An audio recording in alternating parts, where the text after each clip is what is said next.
NVIDIA doesn't just sell AI chips, its platform choices can determine which suppliers and which customers scale fastest. In NVIDIA's fiscal second quarter of 2026, two unnamed direct customers accounted for 39% of total revenue. In NVIDIA's fiscal third quarter of 2026, four direct customers made up 61% of revenue combined. In Episode 1, we mapped 5 layers of AI infrastructure. Compute was Layer 1.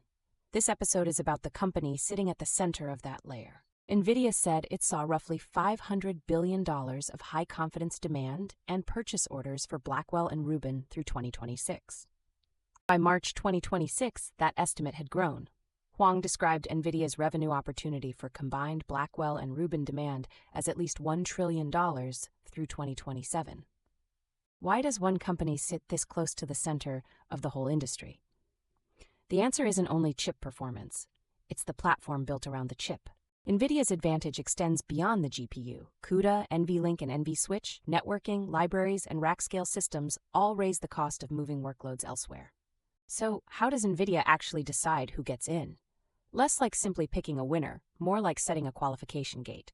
Components have to meet NVIDIA's technical requirements before they can scale inside its platforms.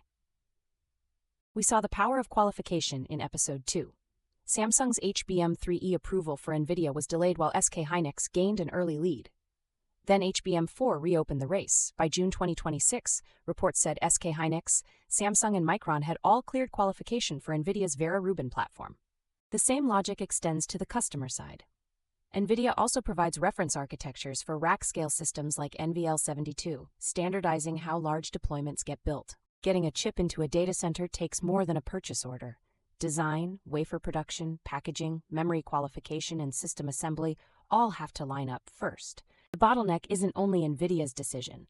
TSMC's advanced packaging line, called CoWoS, is a shared limited resource. NVIDIA has to compete for that same capacity, too.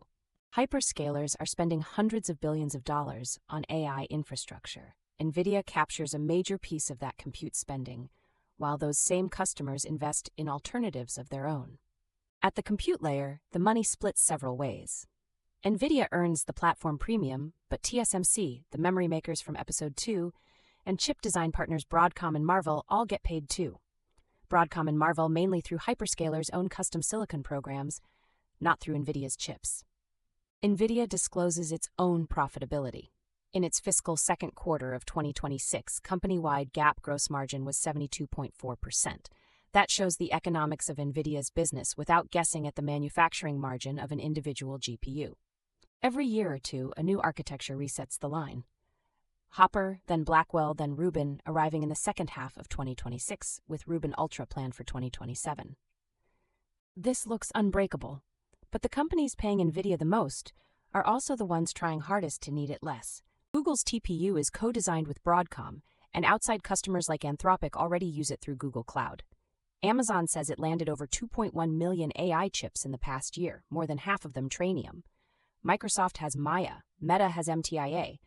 Unlike NVIDIA's merchant GPUs, these are built primarily around each company's own cloud. TrendForce expects ASIC-based systems to reach about 27.8% of AI server shipments in 2026, rising toward roughly 40% by 2030. That's a structural shift in the compute mix. NVIDIA still holds real advantages. Training workloads remain harder to move off CUDA, and many leading custom accelerators still depend on the same advanced foundry and packaging ecosystem NVIDIA uses. NVIDIA's own filings name this risk directly. A large share of revenue depends on a small number of direct customers. China adds a separate layer of risk.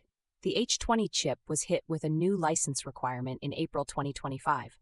In February 2026, the U.S. granted NVIDIA a license to ship limited H200 volumes to specific China-based customers. NVIDIA said it had generated no revenue under that program, and the required U.S. inspection process subjected those chips to a 25% import tariff. NVIDIA's extraordinary demand visibility is the other side of somebody else's infrastructure bill. Hyperscalers, AI labs, sovereign clouds, and large enterprises alike.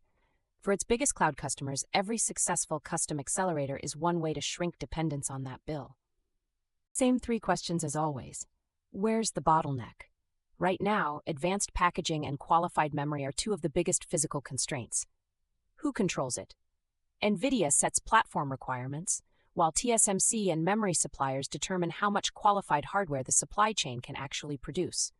Can the buyers earn the capital back?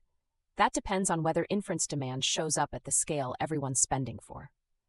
NVIDIA still shapes who scales fastest in AI, not by picking winners directly, but by setting the qualification bar suppliers must clear and the blueprint customers build around. Its biggest customers are racing to need that gate less. Next episode, we go to the layer underneath all of this, the power grid that decides whether any of these chips can even turn on.